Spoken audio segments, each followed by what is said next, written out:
Beautiful.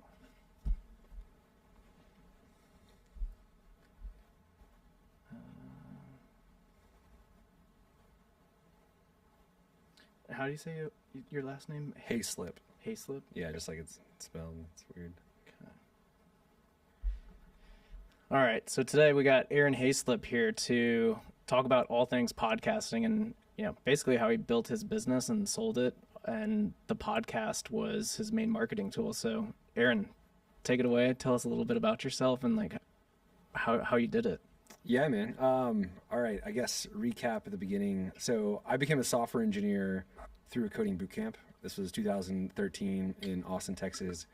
Graduated with a degree in religious studies, so not exactly a pathway to making money. I got married in 2012. My wife was pregnant, and so Congrats. well, yeah, I was interested in coding and got a job as a software engineer. And almost immediately after that, started a coding boot camp. So we were teaching people how to become software engineers the same way that I went through the program myself. Eventually got to where we had an in-person boot camp in Durham, North Carolina. It wasn't profitable because we had in-person expenses like this big corner office and WeWork and full-time employees. Pandemic happened, killed that business, but then resurrected from that an online coding boot camp. And somehow just stumbled into creating a podcast. I think someone had that idea on our team previously for building a podcast. And what year was this? This was, man, we probably had our first episodes 2021. Okay. And it just slowly grew from there. And I think the funny story I always tell is in the beginning, when you're starting a business, obviously you're just trying to find anyone you can to give you money for your thing. So Yeah. The first few cohorts of our coding boot camp were all from people that had come through our previous email list or friends of friends. And we were just, it was just me at the time, being real scrappy. And then eventually I exhausted all of my personal network, but we still kept on getting applicants. And I was like, what the heck is happening? It was actually my virtual assistant. She was like, oh, they're putting on the application that, because we had the genius question of how'd you hear about us? Yep. Because we had no idea how they heard about us. And she was like, oh, they're all coming from your podcast. I was like, what? That can't be right. And sure enough, the numbers on the podcast just were steadily growing from, I don't remember the first month how many downloads we had, but it was less than 100 to 10,000, within a year and a half or so. And yeah, that's what became of the business. Was our podcast was kind of the chief driver for our customers and our revenue. And I wouldn't have thought it. I think for me, doing the podcast was really easy because it's way more, even more than writing. I think I'm a pretty good writer. Even had some small success in building an audience on LinkedIn, but the podcast is just such a easier avenue, I think, for some, at least for me, to be able to sit in front of a mic and either talk to somebody who knows what they're talking about, or to just have a rough outline of these are the things I want to teach, and just sit on the mic for an hour and just record it, ship it, and that's it, Yeah. I mean, that's even back in 2020 when you were launching it. I mean, the podcasting was it's still all relatively new, to be honest. When you really dig into the data, sure, you see the high level, there's 2 million podcasts or whatever. It's crazy. But we were at this expo called Podfest last year in January. Yeah, it's the biggest podcaster meetup in the world. It's pretty Awesome. pretty cool. We're we gotta go. Where's it at? It was in Orlando last year. And they had this one guy on there, and this guy was an OG in the podcast world, and he basically broke down the data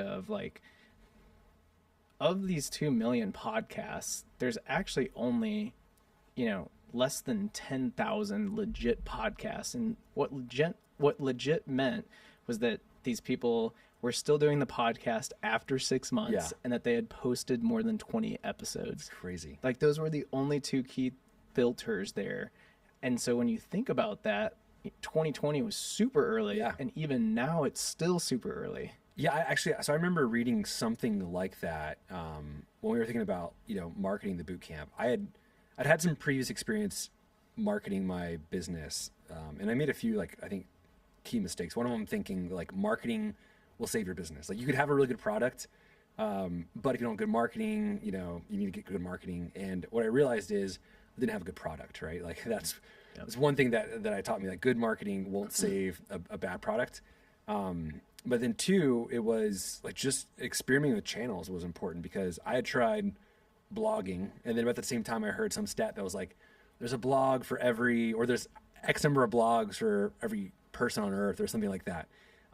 But compared to like that podcast stat you talked about, where it's like, oh, there's like one podcast for every however many like thousands of people in the world. I'm like, there's just less podcasts. So that seems just mathematically that like it's less competitive to start something like that, and way easier, I think, for some folks to, you know, invest their time into doing audio than sitting there trying to write, you know, here are the 4 steps to some whatever, you know.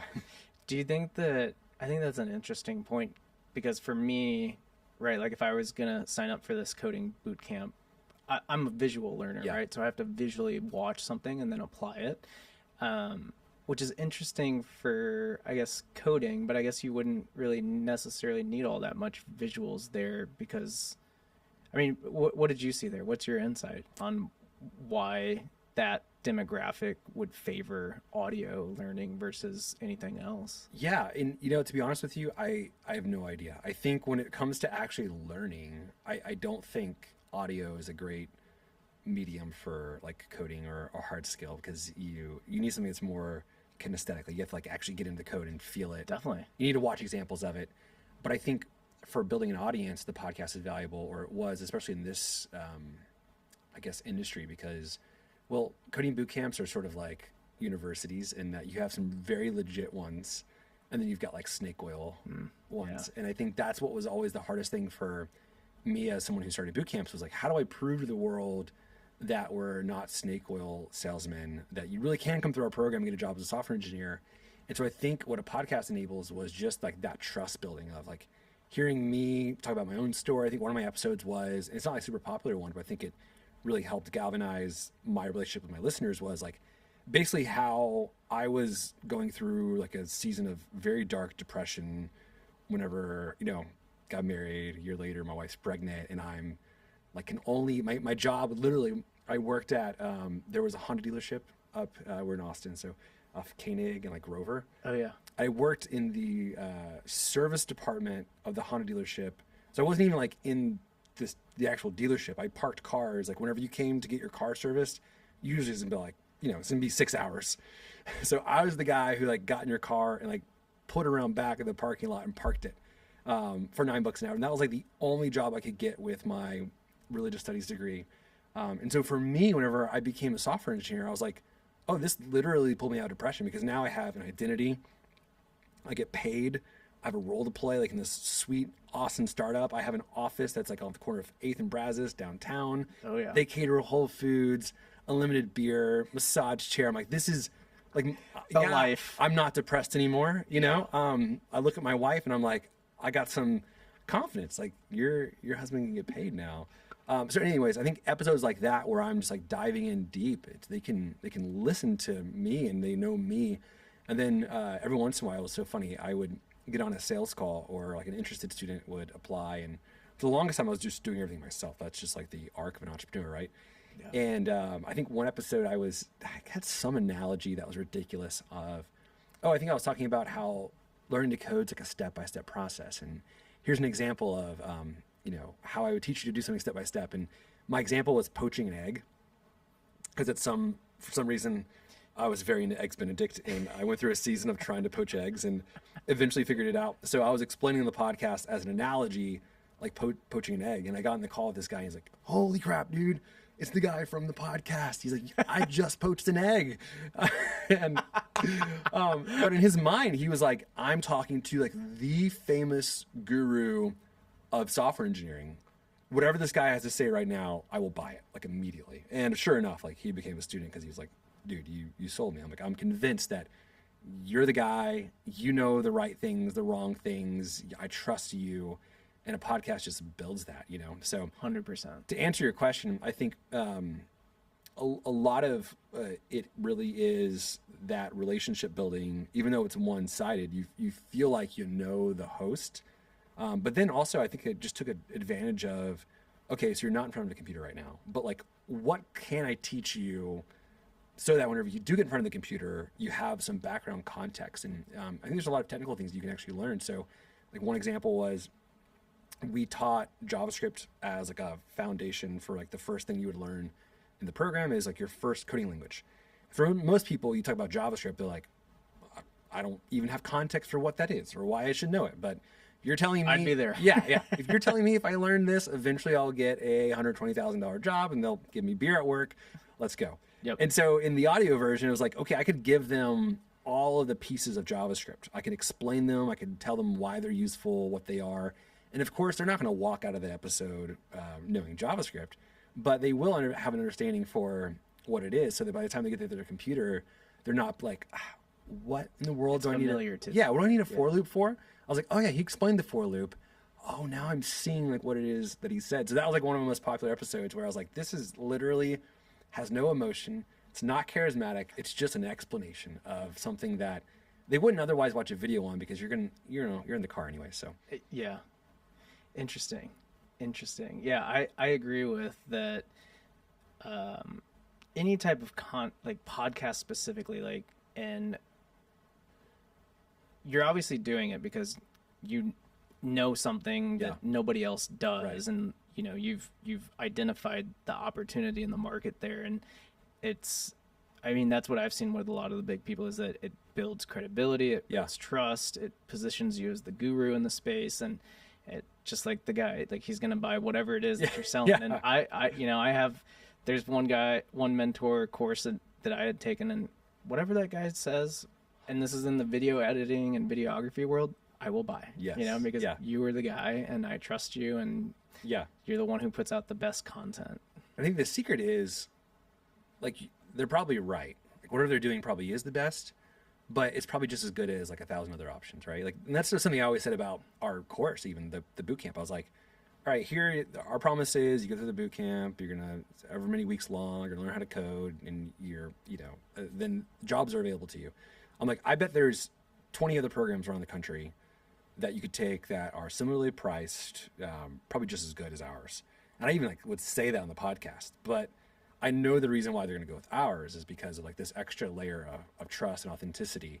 Whereas like, we're not trying to convince you that this is any different, but because of the relationship, this is where you're going to want to go, right? I mean, we've built that. Yeah, I think that's a good point too, because people, obviously we have the podcast studios, and there's we get everybody far and in between, from like starting out with like, I don't know what I'm going to talk about or what this podcast is going to be about, all the way up to like the Chris Williamsons, where it's like you've got some of the top minds in the world coming on his podcast. And, for the people just starting out, or even, in the middle of that,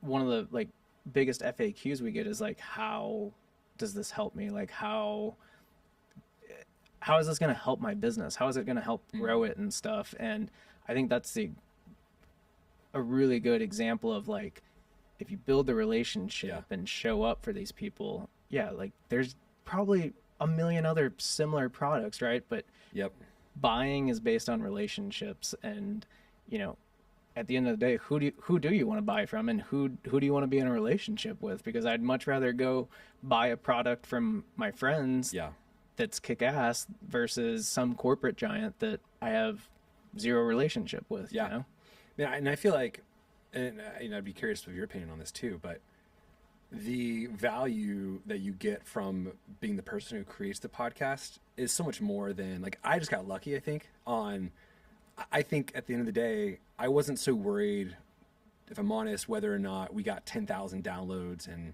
a percent of those became customers. I was excited to like, one, have a place to like build my like book of content, right? I've got all these, and I think and for a lot of podcasters, I think it's ideal if they actually build a podcast from experience, right? Like, I had been teaching people how to code for years. Like, this was the third boot camp I'd built. So I had like a backlog of opinions and sort of contrarian thoughts that were actually true, and I just needed to get them out somewhere. And so it was therapeutic for that in some ways, but it also helped me kind of ideate on content for like our nurture series emails, content for other like lead magnets. One of the episodes that we created was how to focus when learning to code, which became like a free course. So most people would come to our website, try to navigate away. Suddenly it's like, hey, do you want a free course, how to focus on learning to code? And it became that. We was able to create webinars, LinkedIn posts. Like it just became a content engine. And then I think the last thing I'd say is no one wants to get together with you for you to pick their brain. Like, no. But if I say, hey, you want to be on the podcast? Even before I was able to say we have 10,000 downloads a month, like the top people in my sphere. So one of these guys named Wes Boss. If you know JavaScript, you know Wes Boss is, because he like does the best tutorials and he has the biggest coding podcast. And I just like cold emailed him like, hey, you want to be on my podcast? And he's like, sure. I'm actually not busy over the next couple of weeks. Or Justin Welsh is like one of like the top. He's like the guy who created, like became the first like LinkedIn influencer. I was like, will you come on our podcast and teach our audience like how they can use LinkedIn to land their first job as a software engineer? Like not relevant to him, but kind of used his niche with ours. And he was like, yeah, 100%. So it's like, I never reached out to a guest that I really couldn't get on the podcast.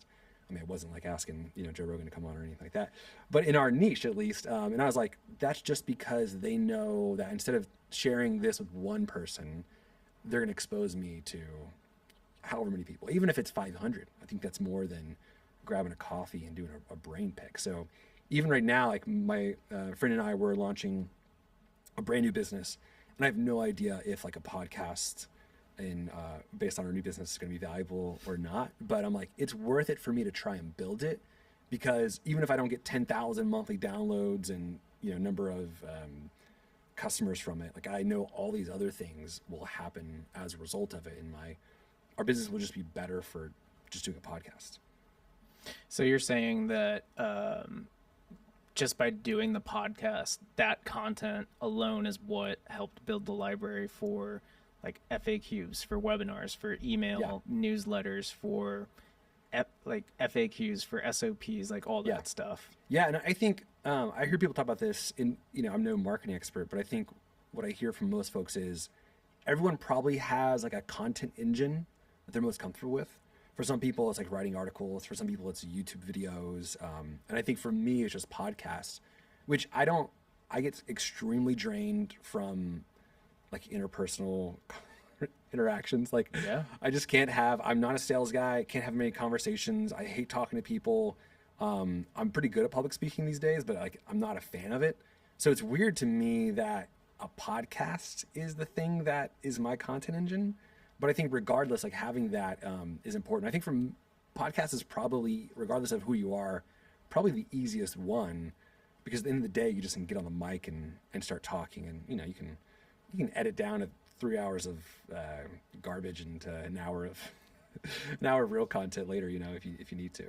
Definitely. I mean, it's like when you walked in here, you were asking if we were going to do video or just audio, and I told you just video. I told you video, and the reason I think video podcasts are so powerful, and you can confirm or deny this, but for us, it's,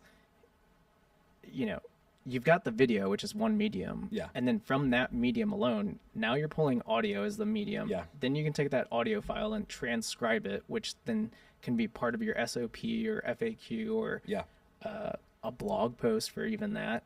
And then you've got, I can take stills from that. So that's another medium. And then I can create shorts from that. And that's another medium.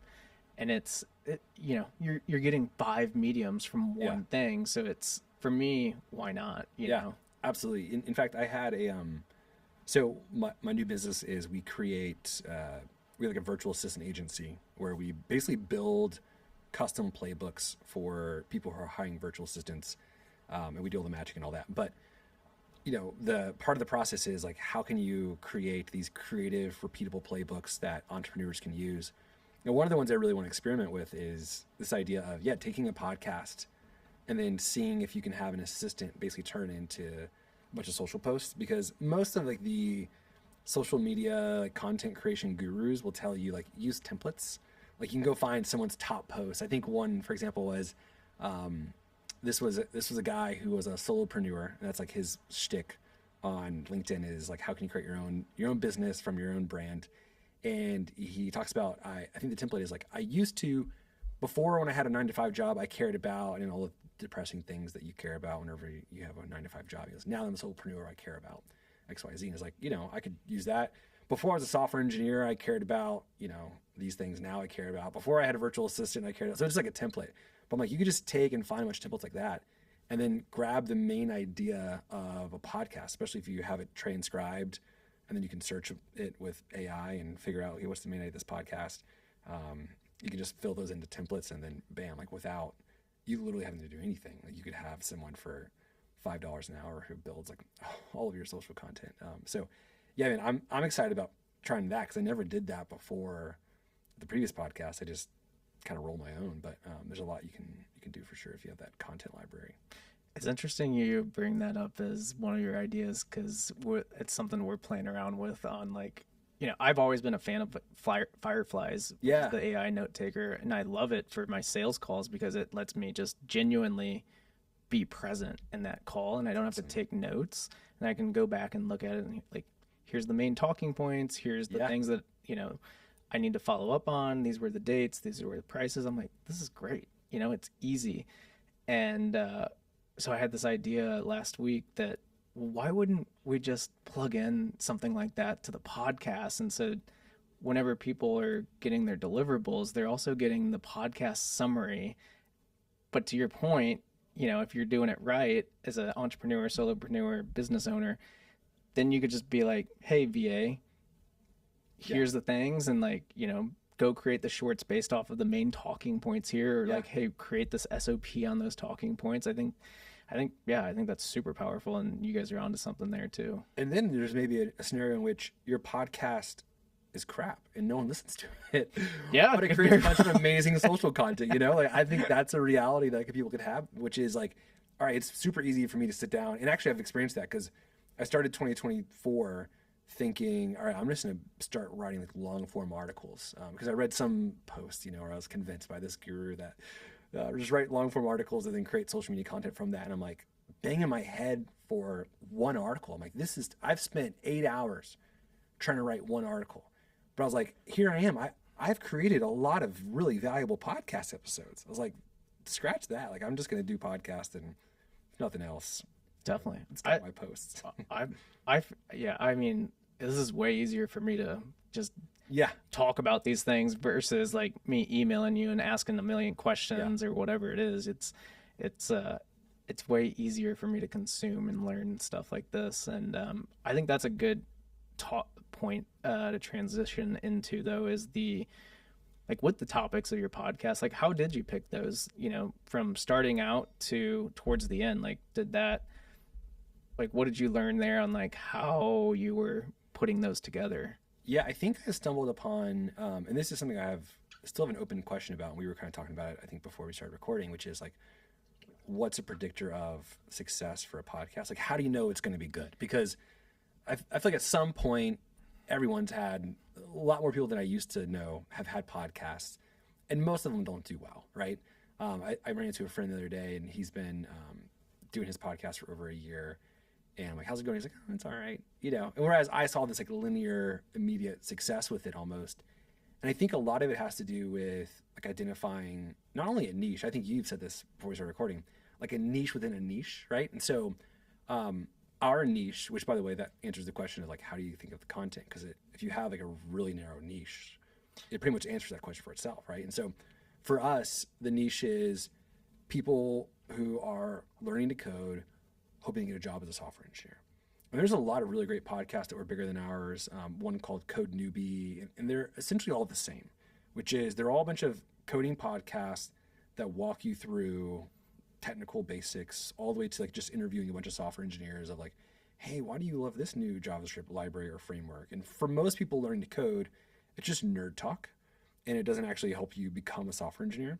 And so I think our very first episode, it was titled, and again, this was kind of like a good episode title too, is like why most people fail coding boot camps.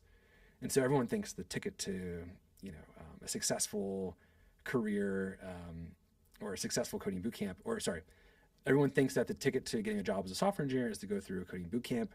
Everyone's worst fear is that they would spend thousands of dollars and fail their coding boot camp. So, of course, an episode of why most people fail was extremely attractive.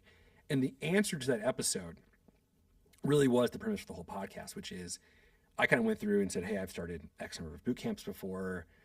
The only common denominator I can see in the people that have failed is that they weren't prepared, right? It was, and the summary was, success is determined by like who you are when you start the boot camp. Like if you're the kind of person who can get up early, accomplish tasks, do what they're supposed to do, manage their time, you'll be successful, right? If you were successful in some other area of your life, you'll be successful. If you went through college and didn't quit college, or you have some track record of accomplishing things, like you'll be successful.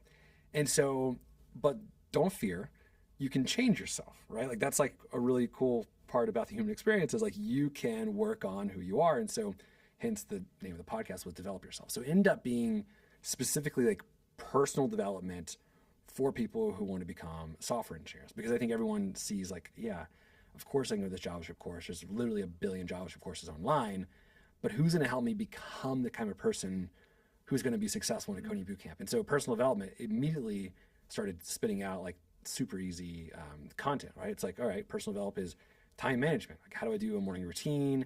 How do I learn how to focus better? How do I manage my finances, like my emotions, like just everything involved with personal development, specifically for someone who wants to become a software engineer, is what it ended up being. And so even early on, I think the most successful podcasts we had were obviously success stories of people who nailed their personal development stuff. And especially the success stories where it's like, okay, this person, no technical background whatsoever. How do they suddenly go from that to six figures in 6 months? It proved my point. It wasn't about them, studying computer science in college. It was about them being someone who knew what they want and could go after it, right? So, yeah, I think I beat your question to death, but no, that's good. It hits it home because it validates my theory on what we were talking about, like what makes it successful, and you're pairing two things together, which ultimately niches you in a niche. Yeah. And it's one thing to go and learn those skills and become really good at them, right? Yeah. Like there's a million other videographers and video editors out there and media production companies that I've go up against in theory, but at the end of the day, I execute different. I apply things different. I see things different, and you've got to understand how all of that's intertwined. And so for you guys to give value and insight on that through success stories, and then also the episodes talking about like, okay, like here's this part of like, this skill, but then also how it ties into that, like super valuable because you're learning how to apply that at the same time. Yeah. And I think, my dirty little secret with all of it was I just really don't much give a rip about coding. Like, the thing I really wanted to talk about was personal development. Okay. Or, and even got into, I think some of my episodes, honestly, were off track where I would talk about like business building. Cause I'm like, hey, I think a natural development of someone who is underemployed and then gets a job as a software engineer and now is making all this extra money. I think eventually you want more and more. And so you become an entrepreneur. I think that's still the arc for most people. I would agree with that. But I was way more interested in personal development. So whatever I could do to talk about that, I think that's what ended up like creating the niche is like, I just followed the thing that I really wanted to talk about. And it turned out that that was the thing that I was actually able to talk about, because if I wasn't interested in it, I was just making up crap for, and I don't know like what the equivalent of SEO is on podcasts. For whatever reason, I feel like ours is really good. Like and that's something I've never heard anyone talk about, by the way. And which podcast is SEO. Yeah, like not even the SEO on Google, but like in Spotify. Yeah. Like what determines because that's where I'm searching. I'm not like going to Google. I'm going to Spotify. And so I don't know if that's everyone else or not, but it's a real thing. And we learned about it last year at Podfest. That's and awesome. It's more basic than you would even care to dumb yourself down to thinking, actually. But just simple, like the most simple thing was, a lot of people will put I don't know, let's just the Pod Studio podcast, right?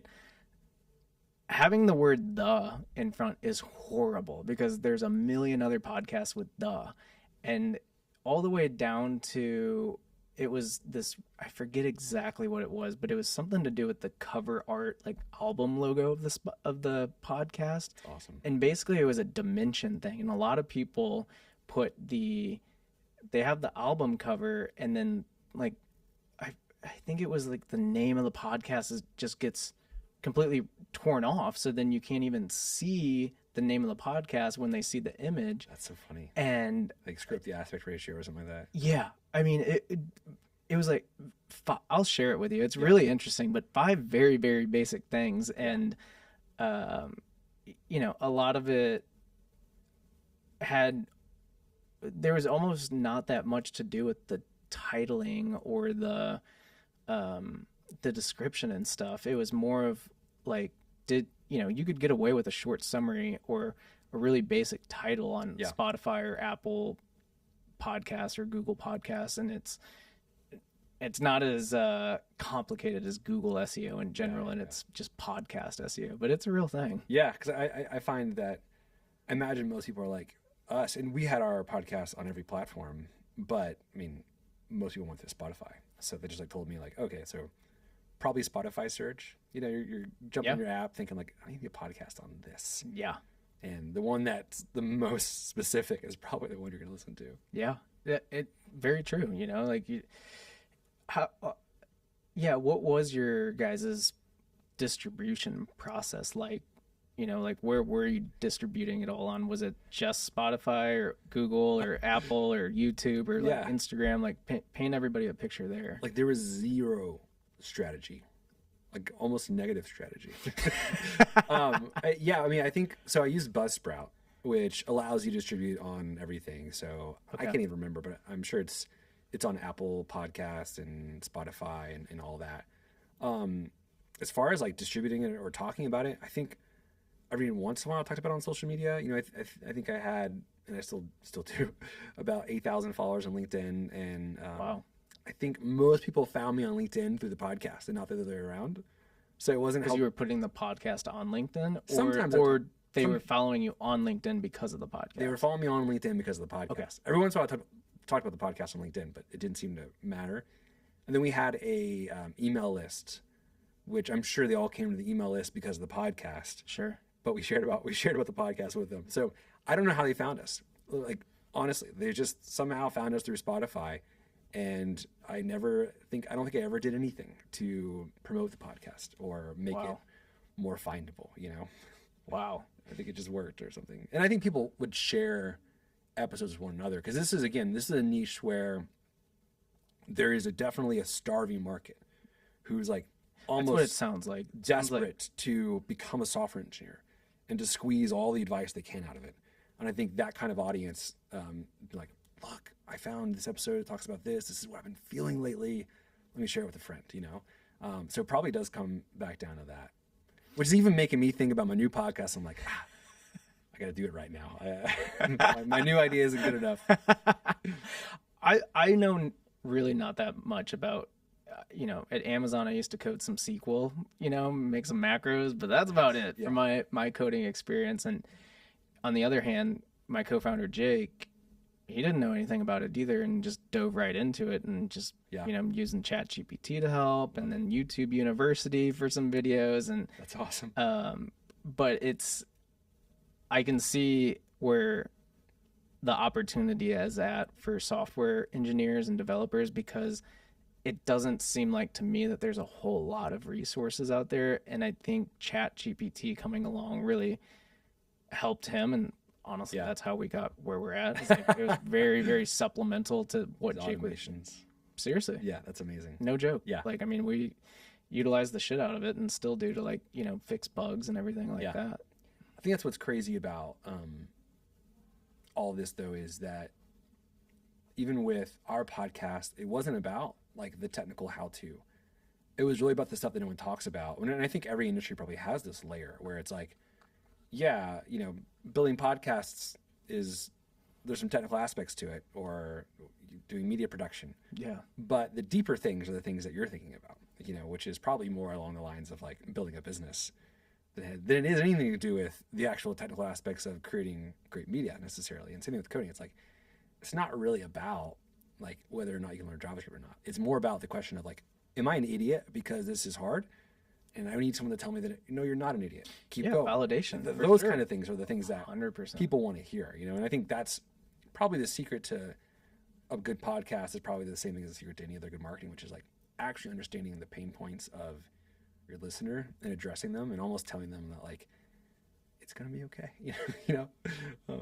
And I'm inferring that you knew those because you went through that route, right? And I think that's the hard part about all this is, yeah, like it took me, 7 years of one, going through myself and then building boot camps and seeing hundreds of people come through with all these same thoughts and feelings and me being like a broken record. Like, if you don't quit, you're going to be okay. If you don't quit, you're going to be okay. I know you feel like trash right now. You feel dumb right now.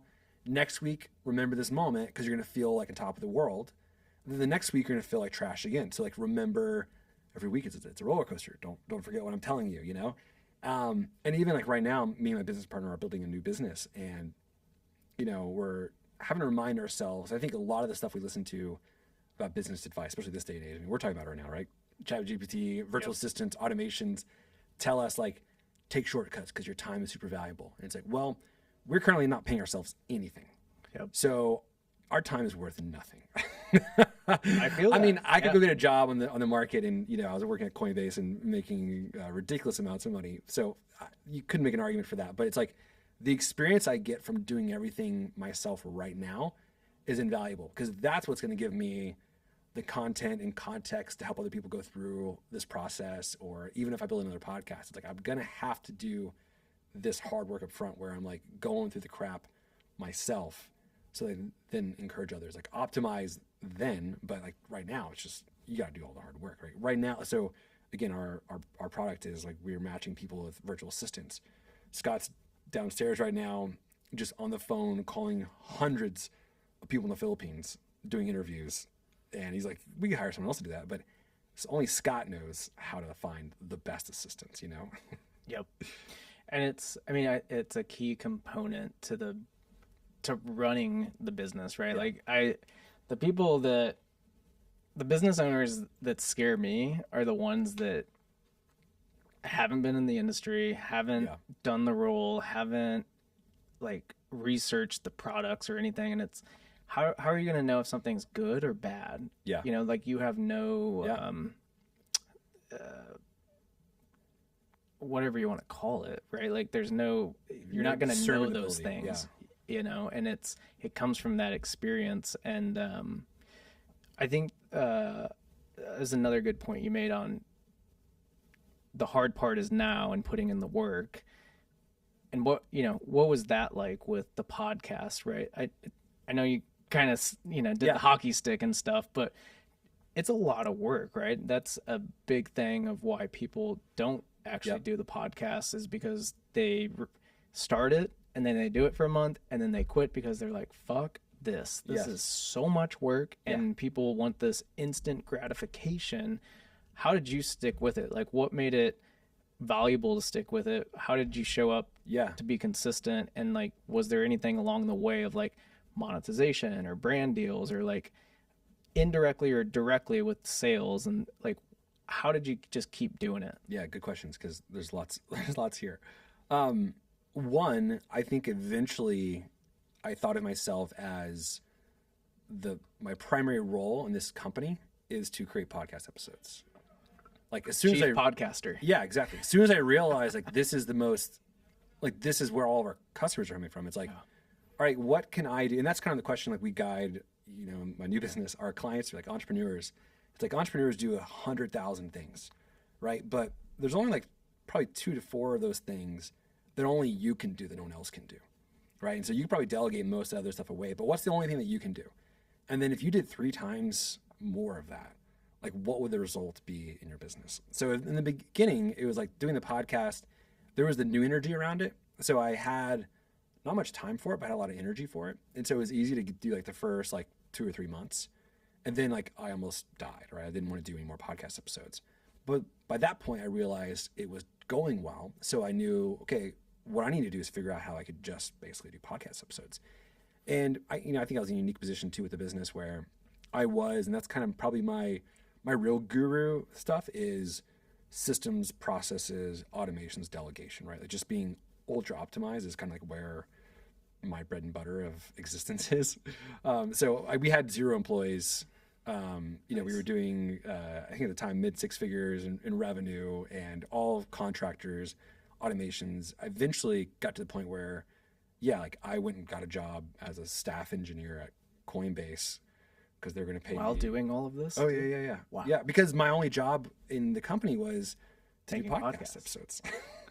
And even to the Love point that. even to Love that. Yeah. Even to the point where honestly there was some arrogance and hubris there too. Like this is another story, but I remember going to meet a bunch of friends from college, got together after years of not seeing each other, and one guy was like, "Dude, I made $600,000 this last year."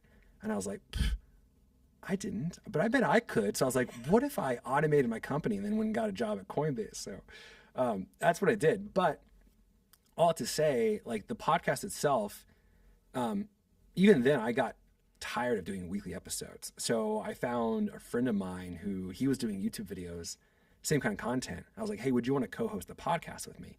And you would think that co-hosting meant what co-hosting is, but literally we just split the podcast. I was like, all right, every other week, you're gonna do an episode, then I'm gonna do an episode. So now I'm only doing 2 episodes a month, but every 5th episode is just gonna be you and I like shooting the breeze, as co-hosts. So that Interesting. and like, So smart too. And I've not heard anybody do this, but in my head, I'm like, this is smart. Yeah. and it's funny because he, again, neither of us, I think I'm like fairly well spoken in a podcast, but neither of us are like public speaker, charismatic, like extroverts at all. But he was very into it's like this other niche called indie hacking. So it's almost as if you take people who become a software engineer from coding boot camp, they go off and have a career, but they can also, if you want to do the entrepreneurship route, you can like go and build your own like software product. And so you almost like took the podcast not in a different direction, but added like more of a flavor to it of this other side of the coin, which was like, all right, after you've been a software engineer for a while, what are some of the things you want to be concerned about? Whereas me, I'd only had 1 year of software engineering experience, like legitimately. So I couldn't talk about those things. So anyways, that was one method, was just like, hey, we split the podcast. And I think by and large, my episodes probably hit better, but we were able to keep that like 10,000 monthly download. As long as it was like hovering around there, like 8 to 12, I was pretty happy with like someone else, like offloading half my work. I think at launch, by the way, like and again, I think I read somebody's blog post on podcasting and decided, okay, at launch, I need to have 5 episodes like in the hopper so that if someone really likes the first one, they can like binge the rest of them and then be excited for the next podcast episode to come out, Another smart point. And then, I think part of it was also just getting the times I could get interviews. I was like, oh, this is relief. I don't have to think of any content. I could just be like, tell me your story, bro. And they would ramble on about something. And then the last thing I would say is I actually found it pretty easy. And I know this probably doesn't work too well here in this environment, but I found it pretty easy to do a monologue podcast where I would write down like 4 to 6 bullet points of something I want to talk about. And I would just sit there with my like Blue Yeti on GarageBand, and I would just hit record, and I would talk. And then if I had a moment where I didn't know what to say, I would just like let a long pause go, and then I would pick back up. Then I'd go back and immediately in real time, I would just like edit, clip that out. And that's how I did monologues. And it became like a really easy process for me to do monologues. So all I have to say, I'm blabbing again, but it just didn't end up being that much work in the end. Wow. Yeah, those are all really good points. And it sounds like the podcast was a mix of the single person podcasts, and then your co-host took some. Yeah. And then you guys came together on the 5th one. But it was a good, healthy blend of like single person, different person, and then interviewing guests. Yeah. Yeah. Interesting strategy. We just experimented with all of it. I mean, honestly, we didn't hold it. And which looking back, I'm like, I should have been like, oh crap, this is like the main way we're getting revenue. I should take care of this thing. Yeah. But we just didn't. Like we just sort of abused it. Some weeks, by the way, like we forgot to put an episode out, and and like I'm sure that wouldn't have worked for a long time, but like a few times that no one really cared. Yeah. Like overall consistency. Yeah. On the micro, maybe a couple non-consistencies. Yeah, totally. Overall, it works. And we always start with the same intro, which was like a really cheesy, like scripted intro where we just like, welcome to Develop Yourself Podcast. And we just explain like what the podcast was. And then we had the episode and then like an outro. And even like the editing part was crazy. I sent it to my virtual assistant. She'd spend probably 10 minutes putting the intro music and the outro music, and like that was it. And the last thing I'll say, you said something about sponsorships. And I think what we decided was, as long as it's bringing revenue through the business, like we're not going to have sponsors or ads, because like what are they going to pay us? I'm like, and who would that be? I'm like, literally my business was like the best sponsor you could have, because that is like the follow-up. Like, you really want to do this? Pay us, $7,000 and we'll get you there. Definitely. I definitely understand the value in not having like the ads or sponsorships or monetization in that regard, because we don't have a podcast. I don't have a podcast. If I were to, though, I don't necessarily think I would have those things, just because it takes away from the overall value of that thing, right? Like, people are there for that thing, not this thing, and it's a little bit different for people like you and I, where it's like, okay, we've got our companies, and then we understand the sales funnel, right? That this is warming somebody up and putting them at the top of the funnel, and then they're working down to here, versus the podcasts that are more like for entertainment purposes, if that makes sense. Like, how does one, that's where I think monetization, sponsorships, ads, that kind of stuff makes sense, right? If there's no clear product service that you're, selling them on the back end. And I think I started doing, at least I'd never actually talked to anybody about sponsorship, but at least what Google told me was I would need way more listeners. Like 10,000 a month was great for me, like incredible. Like I still hang my hat on it and brag about it, but it's like not that much. So I'm like, what's someone going to pay me? A couple $100 a month to like plug their, I don't know, TypeScript editor or something on my podcast. I'm like, the product is way better. And I think a lot of people don't think about that, though, which is like they think about either I need to build like a big old podcast or it's not valuable at all. And it's like, I think maybe the point of all this is to say like there's a ton of value in a small hyper niche podcast built on top of your business. 100%. And I think, by the way, like and 10,000 monthly downloads is a lot compared to like the client base and members that we've got in here. Like, I would put that in the top like 5%. Oh, that's crazy. That's good to know. So I have no idea. For Google to say that, I'm like, oh, okay, like I'm sure they got the cream of the crop, but 10,000, I mean, you can do a lot with that. Yeah, that is a lot. Yeah, it's not Joe Rogan or something, but yeah, but for like what you and I are doing, like, and then that to funnel into the business. I mean, whoa, man, access to 10,000 warmed up people like that, or really serious followers and audience and community, like, that's powerful. I think what keeps you guys from doing, I know this is me, but what keeps y'all from doing your own podcast? Well, I think I think this might be step one. To be honest, I think this actually might be the first one of what we start doing. For a long time, it's been, I had the first company, which was Media Pouch, and that was from getting that off the ground in May of 2019, and then this company came along in October 2022. So I've just been in this like very aggressive startup scaling, growing mode, and finally now I feel like it's I feel like I'm in my CEO era. I feel like I can actually really start to do the things that I know are going to move the business far, versus like just executing in the day-to-day. And I'm, for once in my entrepreneur journey, I feel like I'm up here where I can like actually work truly on the business, know? And I think it's stuff like this that I'm like, okay, let's talk to Aaron, so then that way we can give value to like our customers, our members, but then also, selfishly, like what did you do? Like, the whole co-host thing, that's super interesting. Just the way that you guys did this, super, super interesting. And that's, for me, yes, I've been in this media industry for a little bit now. But sometimes I forget to go down to the bottom and like, which is where the customers and podcasters and everybody's at, and get that feedback, like what is working well for the people that are actually doing the thing versus like, we've got the platform, that's great, but we Pouch Six Studios need to provide more value at this point for everybody. And even people like me who have done it, like I don't know, like even talking to you right now, like is giving me a new lens for what I've done. And it's helped me understand, like, I said this out loud, but I was like, oh, there's some things that I'm realizing now talking to you, because I want to do another podcast.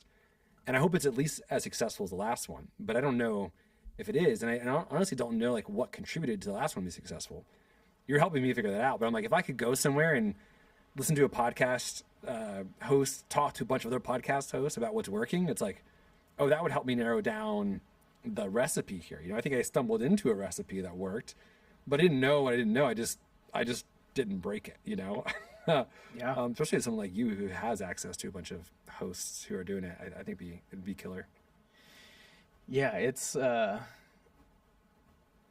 definitely one of those things, like you said earlier, of what's the most valuable thing of where I spend my time at. And I'm starting to see that this is very valuable for me to do and take serious and figure this out. And also, we're a media company and I'm not using our own product. So, joke's on me to kind of like have conversations with people when they ask, do you have a podcast? And I say no, but here I am saying, we make it so much easier. Like anybody can have one. Well, okay, what's my thing then? So easy. It's I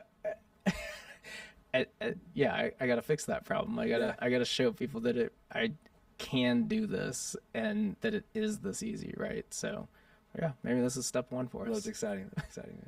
Last question is, so you sold that company. Yep. I don't know how much you're able to talk about it and stuff, but more of, what was that process like with the podcast being like the most powerful marketing tool, sales tool, and what, like, just kind of paint that picture for other people out there of like, this thing was a really good tool and that ended up being really valuable for being acquired, sold, whatever it was. Like, what did that look like? Yeah. So I'm not like going to retire off of what I sold my boot camp for. It was high six figures. It was multiples in revenue or profit, I should say. So like I said, it was a very profitable business. I could have kept running it on the side, doing the podcast, for however long. I think the reason why I sold it, by the way, is one, as I said, I'm not super passionate about coding itself. I love the personal development aspect of it. I think even the idea of like sinking my teeth in for the next 5 years, like growing this thing and building it. I have other ideas for stuff I want to build, which is why I'm working on new things now. But yeah, when it came time to sell it, it wasn't this isn't like a situation I think that's very reproducible, because there was a guy, his name was Brian Jinney. He now owns the boot camp, Parsity is what it's called, and he runs the podcast now. And I think he was just this very unique guy who I couldn't have seen, probably only 3 other people in the world. I mean, that can't be true, but could have taken over the company in the way he could. He was helping me write curriculum because I'd been out of the game for a long time and was no longer the best guy for curriculum writing. And then we had this deal that we were going to do. It was kind of a handshake deal where it was like, okay, I don't want to run this company anymore, but I think it has a lot of room to grow. So how about you run it? I'll give you some equity for it and I won't do anything, but I'll be here to help. And he was cool with that. But in the end, I was like, I want to be able to refocus my attention entirely on something new. And so he ended up buying it. He's owner finance part of it. So it's kind of he's paying me out over the next few years. And yeah, that was the biggest thing we talked about was he was scared because he's like, what if I take over the podcast and the podcast tanks? And he's one of these people that he's got 3 times as many like followers as I do on LinkedIn. He's been building his own courses. We had him on for a few episodes as a guest. He guest hosted an episode. And then so we all felt really good, like, oh, if Brian takes for the podcast, like it should continue on just fine. And so to be honest with you, that was October. This is now January. So we're a few months. So this is really recent. Yeah. Okay. I didn't realize it was this recent. Okay. Sorry. Keep going. So we're in the throes of experimenting with it. And so far it's going well. I mean, the podcast seems to more or less be on the track to have like the same sort of retention. I think he has a similar voice to not like literal tone. No one can tell it's me. I'm glad you clarified. He has the same like perspective. You know, he had this crazy background, basically like drug dealer and insanity, learned to code, got a job as a software engineer. There's a bunch of kids, engineering manager now. Just really cool story. So a lot of like amazing personal development stories. So it's almost like had this experience of like breathing fresh air into the podcast and a new host. And I even like went on it this last week as like a guest. So I'm still like helping out here and there. But yeah, it went smooth. And I think a lot of people get worried about building a brand on the back of like themselves or a podcast. And to be honest with you, like, I don't think you need to worry about that stuff until like you need to worry about it, you know? For sure. And it's such a long journey there to get that problem when you get that problem. And there's ways to figure it out. You know, like for me, I'm like, was I going to sell to like private equity? Like, no, my deal is not big enough for them to care about it, or even a competitor. So what was I dealing with? Like one individual. Can this guy take over my podcast? That's the only hurdle I had to like cross. And the answer is yeah. So it's not that big of a deal. Yeah, that's interesting, and I think that's good. It's good insight for other people who, you know, they're probably type A like us and worried about those things, and it's like, yeah, you just let's focus on growing this thing and just even getting it to that point, and then that's a treasure chest of a problem to have at that point. Totally. You know. Yeah. It's interesting as well that you just went through that, and like the mentor that I look up to and bought his course and everything, he actually just did something very similar about 6 months ago, and a lot of people in that community, the community was probably like around 30,000 right now. Okay. And he was the face of the brand. Like he is in over hundreds and hundreds of hours of video tutorials teaching you how to like shoot, edit, all the things, right? And for me, whenever I heard about him selling it, that is what went through my mind of like, you're the face of this brand, you know? But he had sold it to, again, somebody similar in the space that was knowledgeable and could execute on this and keep the overall brand voice and tone and message like very similar, and it worked out really well, you know. And they did the owner financing thing, and you know, I think a lot of people don't know what that part of an exit looks like, right. And it's super important to like for them to have that kind of insight onto like, this is how you do it, and it can be creative, and it doesn't have to be this like straight line of like I sell it for X and I have to get X. And one, it's probably just not good for taxes that you sell the company for tens of millions of dollars and just pocket that, just FYI. It's really good to stretch it out over a few years and just kind of like play the tax advantage game. So it's, but yeah, I think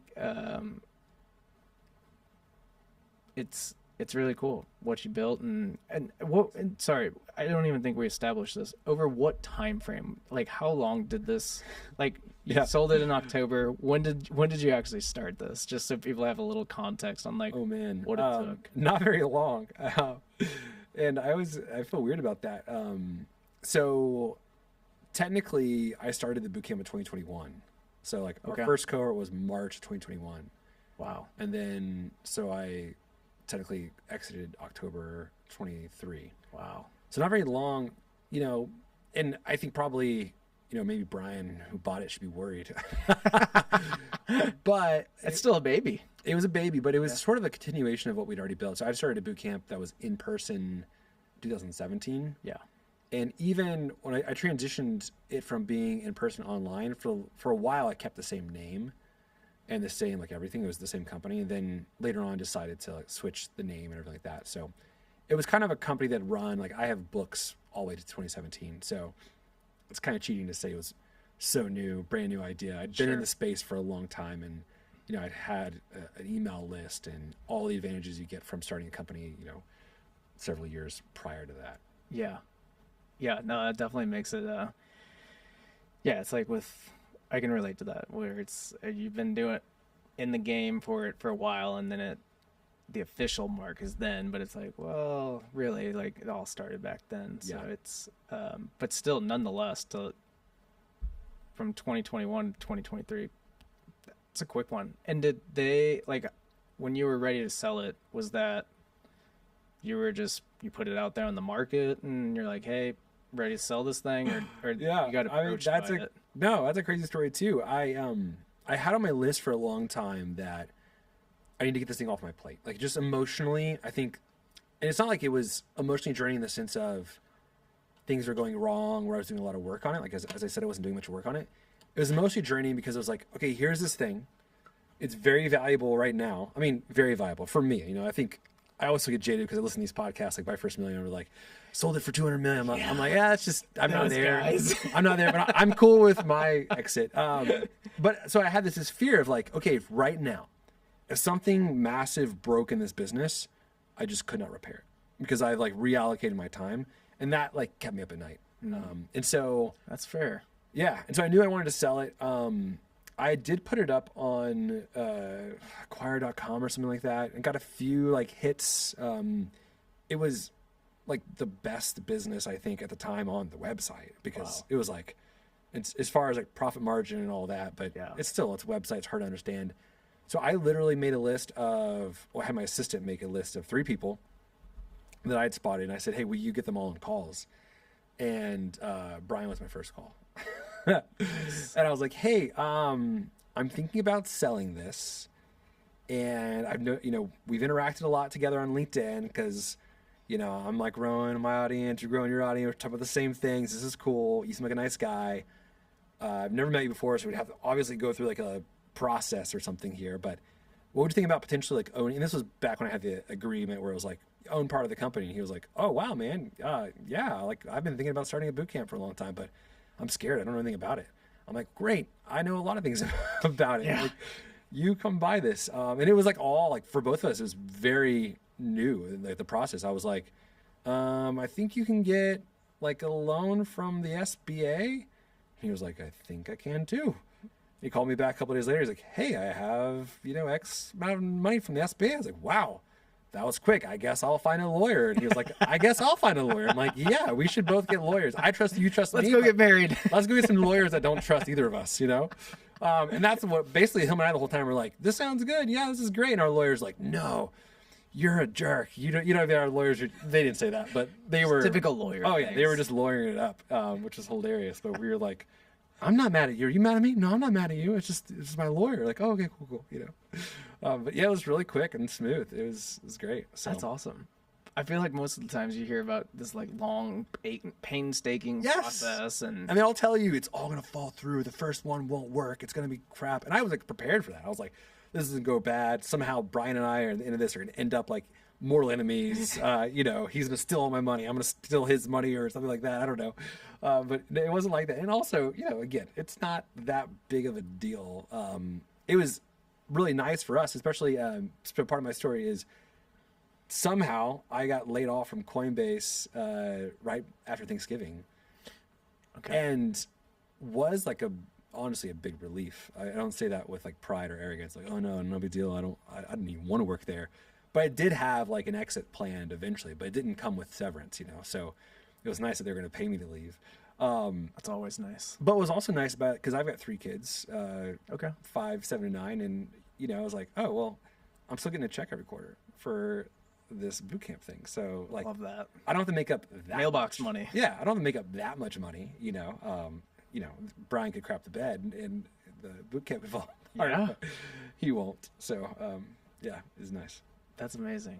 I think that's just I mean, understanding the power of how that podcast just started and that ended up being the ultimate tool and like the ultimate asset in the business. I mean, it's just, I've never heard a story like that. And as soon as I met you That's funny. and heard that story, I have to talk to this guy because other people need to understand that this is something that you can take serious and like grow and like ultimately turn it into an asset. Because people think that they have to have this hard asset in a business for it to be valuable. Ultimately, you could have a soft asset like a podcast, and that's the ultimate most valuable asset for the business. Yeah. You know? And I think, I hope everybody that watches this on our YouTube channel and the website gets a more clear understanding of like, you don't just have to create a podcast just to create one. And probably what you're thinking about is of like how it's going to add value to the business is probably false. And I hope it just opens people's minds and perspectives and kind of shifts their ideas and options around about starting one. Yeah. Whatnot, so Me too, man. Yeah. I didn't know like this was unique. So super unique. I'm glad to hear that. I think I was in the shower down in the locker room and you're like, yeah, I don't think I've ever heard anyone else doing that. I was like, really? Yeah. I don't know if that should make me feel good or like scary because I want to do it again, but I don't, who knows if it will happen again. I think so. I think you figured out the recipe. I mean, just from the 3 strategies you had involved with the co-host and the other 2, that alone is a secret sauce right there. Yeah. So I think you'll do it again. Sweet, man. If people want to follow along and new company and everything like that, how do they? Ooh, yes. They follow, get a hold. Yep. Do the selfless plug. Totally. So our new company is called Freed Up. You can find us at freedup.life, L-I-F-E, because we want to free up your life. Our pitch is we want to take on potentially 100% of the admin workload of entrepreneurs, business owners across your home life, your personal life. We do that by matching you with a virtual assistant. But most business owners, the biggest problem they have is like, what do I automate or what do I delegate? And like, how? Like, I have no idea how to give my stuff away. So we actually come in and consult with you. We build all of your processes, custom build them from scratch, all ourselves. We have like 40 playbooks you can kind of pick out and we can customize those playbooks. We train your assistant on all of your stuff before you ever meet them. And then we onboard you and provide continuous delegation coaching for that too. So that's like the new gig. And honestly, it was birthed out of me. I was like, looked up and had a business that was running itself. And I was like, this is because I built systems and frameworks for virtual assistants and they basically run my business now. So that's the new thing, but freedup.life.